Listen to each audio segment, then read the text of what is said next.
Hello नमस्कार दोस्तों, मेरा नाम अमित है। आप सभी कैसे हैं? आई होप अच्छे होंगे। दोस्तों, आज की इस वीडियो से मैं स्टार्ट करने वाला हूं पार्टनरशिप एक्ट।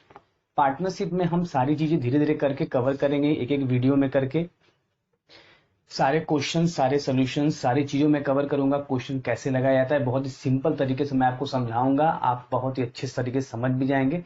पर उससे पहले जरूरी है कि हम पार्टनरशिप को समझें कि पार्टनरशिप एक्ट है क्या एक्चुअली में। ठीक है, पार्टनरशिप क्या होता है, उसके बेसिक्स क्या हैं, इन सभी चीजों को समझना बहुत ही जरूरी है। तो आइए शुरू करते हैं आज के इस वीडियो को। पर यदि आपने अभी तक मेरे चैनल को सब्सक्राइब नहीं किया है तो फटाफट सब्सक्राइब कीजिए और मेरे वीडियो को लाइक और शेयर करना बिल्कुल ना भूलें। और कमेंट करके बताएं कि ये वीडियो आपको कैसा लगा। तो आइए शुरू करते हैं आज की इस वीडियो को।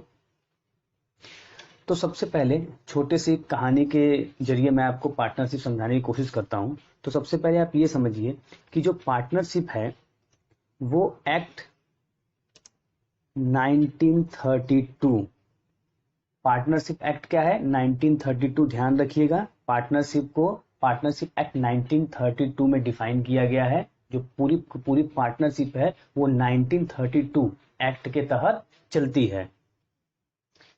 उसके बाद अब मान लीजिए यहाँ पर आप देख सकते हैं, यहाँ पे दो पर्सन हैं, एक है जय और एक है वीरू। ठीक है, तो जय और वीरू मिलकर ये डिसाइड करते हैं कि हम एक बिजनेस ओपन करेंगे, हम एक बिजनेस चलाएंगे। उसके लिए हम एक फर्म का क्रिएशन करेंगे, फर्म का गठन करेंगे।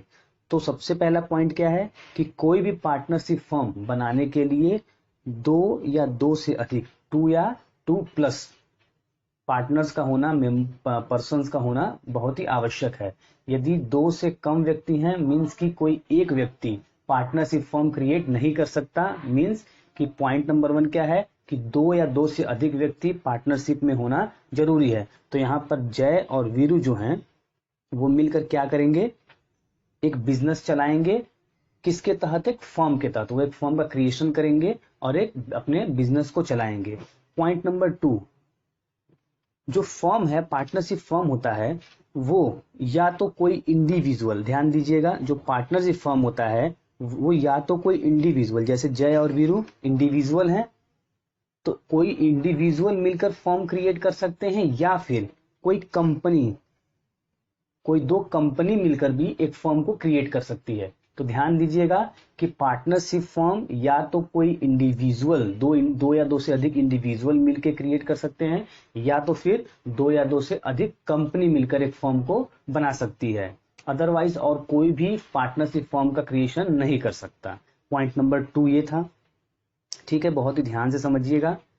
उसके बाद पॉइंट नंबर 3 क्या है कि जो पार्टनरशिप फर्म क्रिएट होगा वो, उसके लिए एक एग्रीमेंट बनाया जाएगा। एग्रीमेंट ओरल भी हो सकता है और रिटन भी हो सकता है। ध्यान दीजिएगा, ओरल भी हो सकता है और रिटन भी हो सकता है। ओरल होता है तो उसे हम पार्टनरशिप डीड नहीं कह सकते, क्योंकि वो सिर्फ मौखिक होता है, मुंह से बोल दिया जाता है, तो वो कोई डीड नहीं हुआ। लेकिन अगर वही एग्रीमेंट रिटन में होता है तो हम उसे पार्टनरशिप डीड कहते हैं। क्या कहते हैं? पार्टनरशिप डीड कहते हैं। ध्यान दीजिए, मेरी बात को समझिए। पॉइंट नंबर 3 क्या है कि जो एग्रीमेंट है, जो पार्टनर्स फॉर्म का क्रिएशन करेंगे उनके बीच जो एग्रीमेंट बनेगा वो ओरल भी हो सकता है और रिटन भी हो सकता है। तो ओरल होगा तो हम उसे पार्टनरशिप डीड का नाम नहीं दे सकते, क्योंकि वो सिर्फ मौखिक है, मुंह से बोल दिया गया है, ओरली बोल दिया गया है। लेकिन अगर वही एग्रीमेंट रिटन में होगा, सारे नियम कानून उसमें लिखे जाएंगे, तो उससे हम पार्टनरशिप डीड का नाम देंगे। ठीक है, अच्छा। उसके बाद पॉइंट नंबर 4 समझिए। पॉइंट नंबर 4 क्या है कि जो पार्टनरशिप डीड बनेगा उसमें जो भी पार्टनर होंगे, 2, 3, 4, 5 जितने भी पार्टनर होंगे, उन पार्टनर्स का एक प्रॉफिट शेयरिंग रेशियो होगा। क्या होगा? एक रेशियो होगा। एक क्या होगा? रेशियो। तो यहाँ पे जब जय और वीरू अपने फर्म का क्रिएशन करेंगे, आपस में जो उस बिजनेस से प्रॉफिट होगा उसे ये आपस में बांटेंगे भी। तो उस प्रॉफिट को बांटने के लिए इनके पास एक अनुपात होना चाहिए, एक रेशियो होना चाहिए, जिसकी सहायता से अपने प्रॉफिट को, फ्यूचर प्रॉफिट को ये आपस में डिस्ट्रीब्यूट कर सकें। ठीक है, तो यहाँ पे क्या होगा, एक रेशियो भी उस पार्टनरशिप डीड में बताया जाएगा कि जय को इतना पार्ट मिलेगा। मान लीजिए कि मान लेते हैं प्रॉफिट 1 रुपए है, फर्म का जो प्रॉफिट है वो कितना है, 1 रुपए है। ठीक है, तो मान लेते हैं कि इन दोनों लोगों ने डिसाइड किया कि हम जो प्रॉफिट बांटेंगे वो 3:2, 3:2 के रेशियो में हम प्रॉफिट को डिस्ट्रीब्यूट करेंगे। ठीक है, अच्छा, अब उसके बाद इसका मतलब क्या हुआ कि 1 रुपया जो फर्म की टोटल प्रॉफिट है उसका 3/5 भाग जय और 2/5 भाग वीरू लेंगे। ठीक है, आप फिर से समझिए,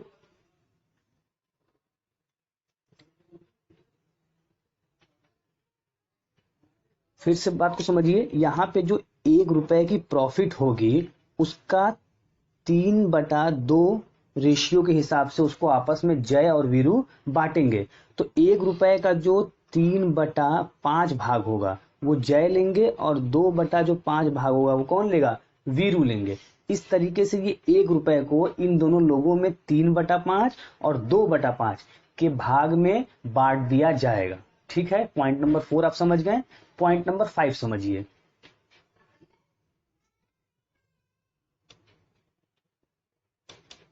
पॉइंट नंबर 5 समझिए। तो पॉइंट नंबर 5 क्या है कि अगर उस पार्टनरशिप डीड में प्रॉफिट शेयरिंग रेशियो नहीं दिया हुआ है, ठीक है, अगर उस पार्टनरशिप डीड में या कहीं भी ये नहीं बताया गया है कि जो जय और वीरू हैं वो किस रेशियो में अपने प्रॉफिट को बांटेंगे, तो उस कंडीशन में क्या होता है कि जब पार्टनरशिप डीड साइलेंट हो या फिर कहीं भी न बताया गया हो कि जो एग्जिस्टिंग पार्टनर है वो अपने प्रॉफिट को किस अनुपात में किस रेशियो में बांटेंगे, तो इसका मतलब ये है कि जो उन दोनों के बीच प्रॉफिट का डिस्ट्रीब्यूशन होगा वो इक्वल होगा। ध्यान दीजिएगा, वो क्या होगा, इक्वल होगा। ठीक है, ठीक है, तो जब भी क्वेश्चन में या कहीं भी पार्टनर्स का प्रॉफिट शेयरिंग रेशियो न दिया हो, साइलेंट हो, तो वहां पे हम ये मान के चलते हैं कि जो प्रॉफिट डिस्ट्रीब्यूशन रेशियो है वो इक्वल है। मींस कि अगर जय वीरू आपस में प्रॉफिट को डिस्ट्रीब्यूट करेंगे तो इक्वल 1:1 के रेशियो में प्रॉफिट को डिस्ट्रीब्यूट करेंगे। मींस कि जो वो 1 रुपए के प्रॉफिट को डिस्ट्रीब्यूट करेंगे वो आधा जय लेंगे और आधा कौन लेगा, वीरू। 1 रुपए का आधा जय लेगा और 1 रुपए का आधा वीरू लेगा। तो जब भी प्रॉफिट डिस्ट्रीब्यूशन रेशियो न दिया हो, साइलेंट हो पार्टनरशिप डीड, तो हम इक्वल प्रॉफिट शेयरिंग रेशियो को इस्तेमाल करेंगे। ठीक है, अच्छा, ये सारी बातें आप समझ रहे हैं। तो अब इसमें एक छोटे से कहानी के जरिए मैंने आपको समझाने की कोशिश की पार्टनरशिप क्या होता है। अब हम डिफिनीशन की तरफ बढ़ते हैं, थ्योरी की तरफ बढ़ते हैं। मैंने यहाँ पे फिगर की सहायता से आपको कुछ पॉइंट समझाने की कोशिश की। इन पॉइंट्स को ध्यान में रखिए, बहुत ही आवश्यक, बहुत ही इंपॉर्टेंट पॉइंट्स मैंने आपको बताया है। अब हम बढ़ते हैं धीरे धीरे करके थ्योरी की तरफ। तो थ्योरी देखिए यहाँ पर क्या है। थ्योरी क्या कह रहा है कि section 4 of the Indian partnership act 1932 defines partnership.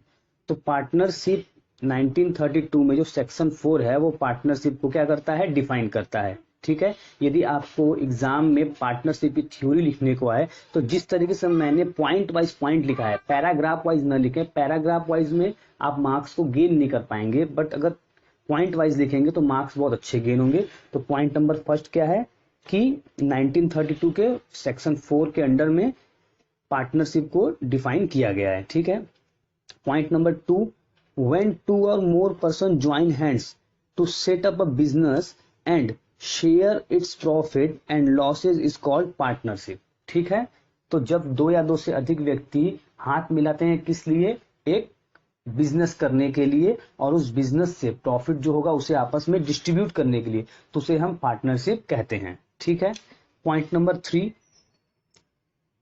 the relation between partners who have agreed to share profit of a business carried on by all or any of them acting for all। तो जो partnership है वो एक द्वारा सभी के लिए या सभी द्वारा एक के लिए भी चलाया जा सकता है। पॉइंट नंबर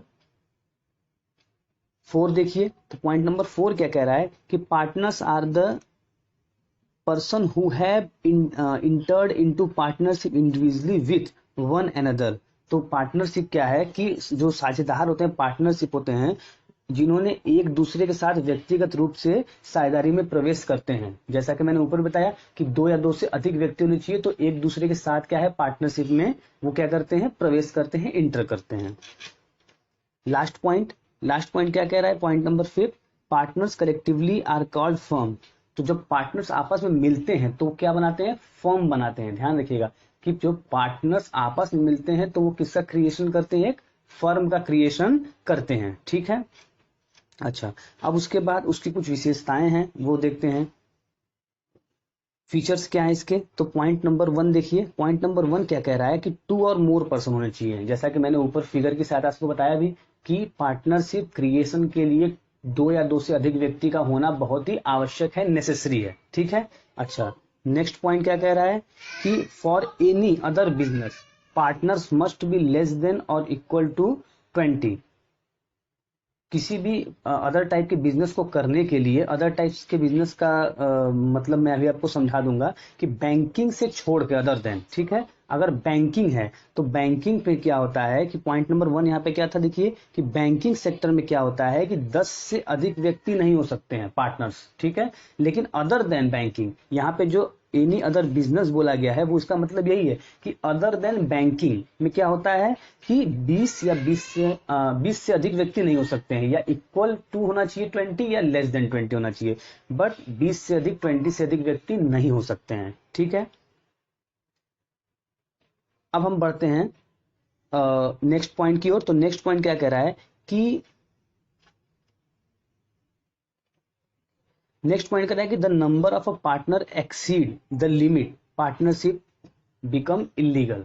तो अगर जो ऊपर मैंने बताया, जो पर्सन्स की लिमिट बताई, अगर उस लिमिट से पार्टनर्स एक्सीड करते हैं, जैसे अदर देन बैंकिंग में मान लीजिए 10 से 11 हो गए तो वहां पे पार्टनरशिप क्या हो जाएगा, इलीगल हो जाएगा। और अदर देन बैंकिंग में 20 से ज्यादा हो गए तो वहां पे पार्टनरशिप क्या हो जाएगा, इलीगल हो जाएगा। ठीक है, तो नंबर्स जो नंबर ऑफ पार्टनर्स है उनका भी ध्यान रखना बहुत ही आवश्यक होता है।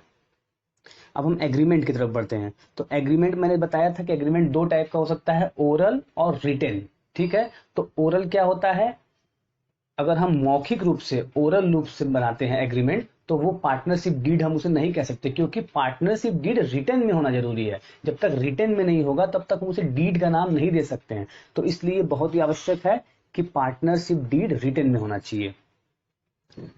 तो फर्स्ट पॉइंट क्या कह रहा है कि the agreement can be in written form और ओरल। ठीक है, जैसा कि मैंने बताया कि ओरल भी हो सकता है, रिटन भी हो सकता है।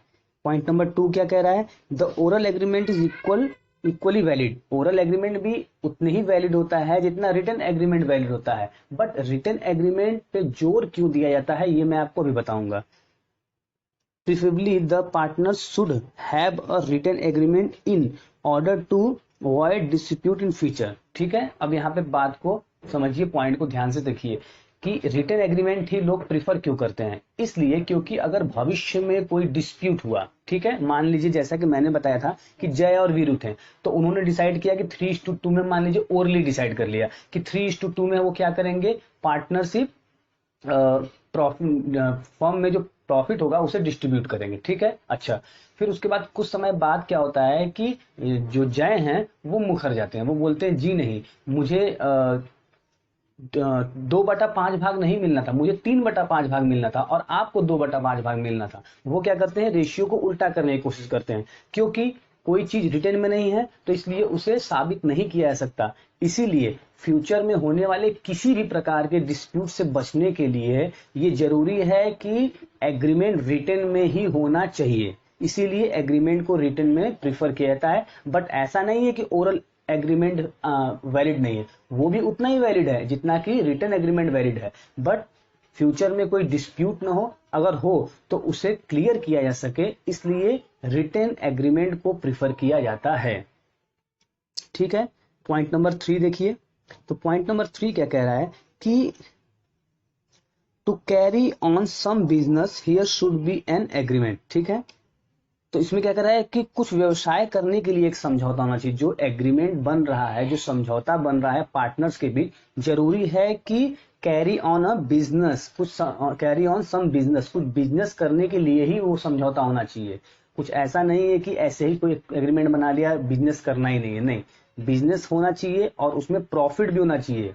मेन पॉइंट ये है कि उसका मेन उद्देश्य प्रॉफिट अर्न करना होना चाहिए। अगर आप चैरिटेबल पर्पस से, डोनेशन पर्पस से अपने फर्म का क्रिएशन करते हैं तो वो पार्टनरशिप नहीं कहलाएगा। बहुत ही इंपॉर्टेंट पॉइंट बता रहा हूं, ध्यान रखिएगा कि बिजनेस का मेन मोटिव प्रॉफिट अर्न करना होना चाहिए, तभी पार्टनरशिप डीड लीगल कहलाएगी। अदरवाइज अगर आपके बिजनेस का मोटिव डोनेशन है, चैरिटी है, तो आपका पार्टनरशिप इलीगल कहलाएगा, वैलिड नहीं कहलाएगा। इलीगल सॉरी नहीं, वैलिड नहीं कहलाएगा। ठीक है, आप उसे वैलिड एग्रीमेंट को अपने वैलिड नाम नहीं दे सकते हैं। अब उसी में एक पॉइंट और है, पॉइंट नंबर 3 में, the business must also be legal in nature, partnership to carry out illegal business is not valid. अब मान लीजिए कि प्रॉफिट अर्न करना तो है, ठीक है, ये तो मेन मोटिव होना चाहिए, पर ऐसा नहीं है कि आप कोई इलीगल बिजनेस कर रहे हैं उससे प्रॉफिट अर्न कर रहे हैं, तो भी वहां पे क्या होगा कि पार्टनरशिप आपका इलीगल हो जाएगा। तो बिजनेस भी लीगल होना चाहिए और उसका मेन मोटिव भी प्रॉफिट अर्न करना होना चाहिए। दोनों पॉइंट बहुत इंपॉर्टेंट है कि बिजनेस भी लीगल होना चाहिए। ऐसा नहीं है कि ड्रग्स वगैरह, हीरोइंस वगैरह की आप बिजनेस कर रहे हैं, नहीं, तो वहां पे वो इलीगल माना जाएगा, लीगल नहीं माना जाएगा, वो इलीगल माना जाएगा। तो बहुत ही जरूरी है कि जो बिजनेस है वो लीगल होना चाहिए और उसका मेन मोटिव प्रॉफिट अर्न करना होना चाहिए। पॉइंट नंबर 4, पॉइंट नंबर 4 करेंगे sharing of profit. The agreement between partners must be to the share profit and losses of a business. तो प्रॉफिट अर्न करना मोटिव तो बिजनेस का होना चाहिए, ठीक है, ये तो एक बात बहुत इंपॉर्टेंट है, लेकिन उस प्रॉफिट को पार्टनर्स में बांटना भी चाहिए, ये भी एक इंपॉर्टेंट थिंग है। ठीक है, इस बात को भी, पॉइंट को भी नोट कीजिए कि प्रॉफिट अर्न करना तो है ही, बिना उसके तो बिजनेस चलेगा ही नहीं, उसे वैलिड माना ही नहीं जाएगा। लेकिन जो प्रॉफिट हो रहा है वो पार्टनर द्वारा आपस में डिस्ट्रीब्यूट होना चाहिए। किस रेशियो में? जो रेशियो पार्टनरशिप डीड में दिखा गया है, लिखा गया है, या फिर ओरली उन्होंने डिसाइड किया है। और अगर कोई भी रेशियो डिसाइड नहीं है तो जो भी प्रॉफिट है वो सारे पार्टनर्स में इक्वल बटेगा। मीन्स जय और वीरू आपस में उस प्रॉफिट को इक्वली बांटेंगे। ठीक है, पॉइंट नंबर 5 देखिए, तो पॉइंट नंबर 5 क्या कह रहा है कि liability of a partnership. Liability क्या होती है पार्टनरशिप की? तो liability of the partnership is unlimited. Means कि अगर कोई बैंकक्रप्शन हुआ या फिर कोई इंसॉल्वेंसी वगैरह कुछ भी हुई, तो अगर पार्टनरशिप फर्म को बंद करने की नौबत आई तो पार्टनर्स के निजी संपत्ति को, पर्सनल एसेट्स को बेचकर भी सारी लायबिलिटी को चुकाया जाएगा। बहुत ही इंपॉर्टेंट पॉइंट है कि जो पार्टनर्स की लायबिलिटी होती है वो अनलिमिटेड होती है, लिमिटेड नहीं, अनलिमिटेड। मीन्स कि आपके पार्टनर्स के, तो जय और वीरू जो पार्टनर थे, तो जय और वीरू के पर्सनल संपत्ति, उनके जो घर होंगे, गाड़ियां होंगी, वो जमीन होंगे, उनकी जो पर्सनल संपत्ति है, पर्सनल एसेट्स है, उनको बेचकर सारी लायबिलिटी को चुकाया जाएगा। अब इसी में नेक्स्ट पॉइंट क्या कह रहा है कि the empires that the for paying of the firm debt his private assets can be used. जैसा कि मैंने ऊपर बताया कि जो फर्म के जो डेप्ट वगैरह होंगे उनको चुकाने के लिए पार्टनर्स के निजी संपत्ति को, पर्सनल एसेट्स को भी बेचा जा सकता है, यूज किया जा सकता है। तो ये था हमारा कुछ पॉइंट्स। अब हम बढ़ते हैं पार्टनरशिप डीड के ऊपर।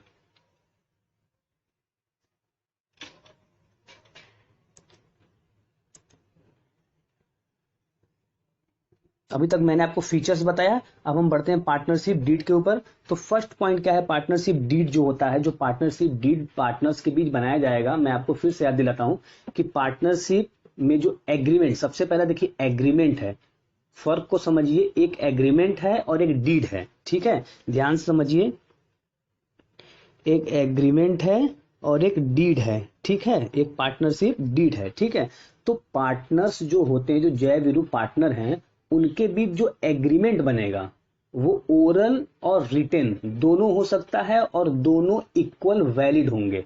दोनों की जो वैलिडिटी होगी वो इक्वल होगी। ऐसा नहीं है कि जो रिटर्न में होगा उसकी वैलिडिटी ज्यादा होगी, उसको मान्यता ज्यादा मिलेगी, जो ओरल में उसको मान्यता कम मिलेगी, उसकी वैलिडिटी कम होगी। नहीं, दोनों की वैलिडिटी सेम है, दोनों की मान्यता सेम है। बट फ्यूचर में कोई डिस्प्यूट ना हो, इसके लिए ये जरूरी है कि जो पार्टनरशिप आपस में पार्टनर्स एग्रीमेंट तैयार कर रहे हैं वो रिटेन में हो।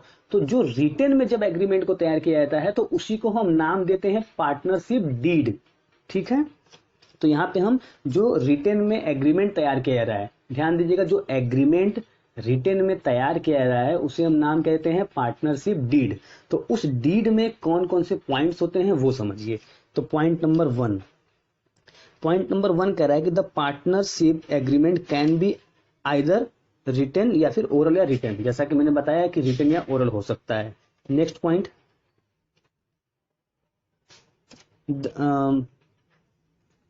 The partnership act does not require that the agreement must be in written. ठीक है, ये कोई जरूरी नहीं है कि वो रिटन में ही हो, ओरल भी हो सकता है। But when the agreement in written form it is called partnership deed. जैसा कि मैंने बताया कि एग्रीमेंट अगर रिटन में होता है तो हम उसे नाम क्या देते हैं, पार्टनरशिप डीड का नाम दे देते हैं। ठीक है, ये सारी चीज जो मैंने आपको बताया वही इसमें लिखी गई हैं।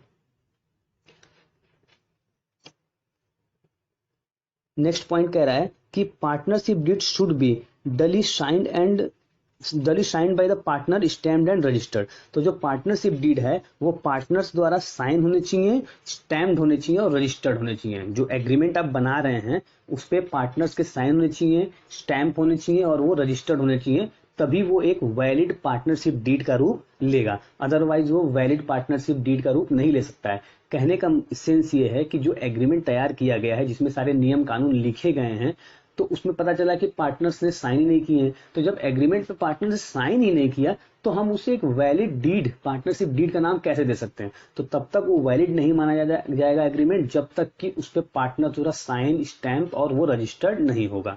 ठीक है, अब हम ऐसे पॉइंट्स को देखेंगे जो कि पार्टनरशिप डीड में होते हैं। पार्टनरशिप डीड जो तैयार की जाती है एग्रीमेंट, उसमें कौन कौन सी चीजें मेंशन की जाती हैं, बहुत ही ध्यान समझिए। तो पहला है name and address of the firm and it's business. ठीक है, जो फर्म और बिजनेस है उसका नेम और उसका एड्रेस पार्टनरशिप डीड में होना चाहिए।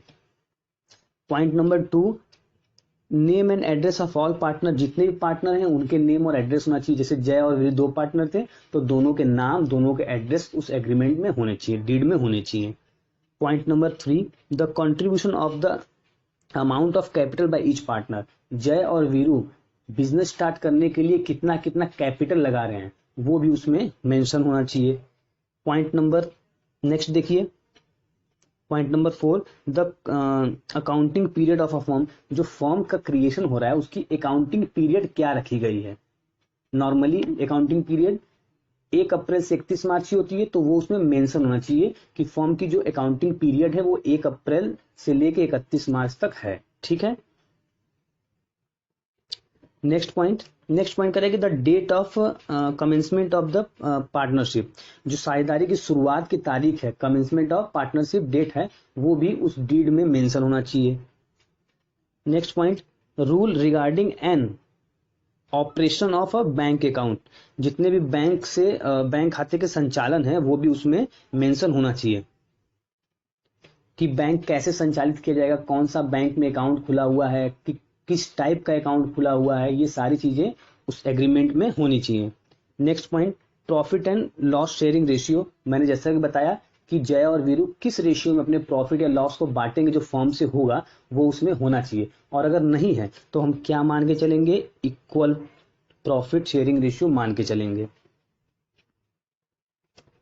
Rate of interest on capital loan drawing etcetera. अगर कोई कैपिटल दे रहा है पार्टनर फर्म को, या फिर कोई लोन दे रहा है, या फिर कोई पार्टनर फर्म से ड्राइंग कर रहा है, तो इन सभी चीजों में इंटरेस्ट का रेट क्या लगेगा ये भी क्लियरली मेंशन होना चाहिए पार्टनरशिप डीड में। Next point, mode of auditor appointment if any. अगर कोई ऑडिटर अपॉइंट होते हैं तो उनका मोड क्या होगा वो भी डीड में क्लियरली मेंशन होना चाहिए। Next point, salary commission etcetera if payable to any partner.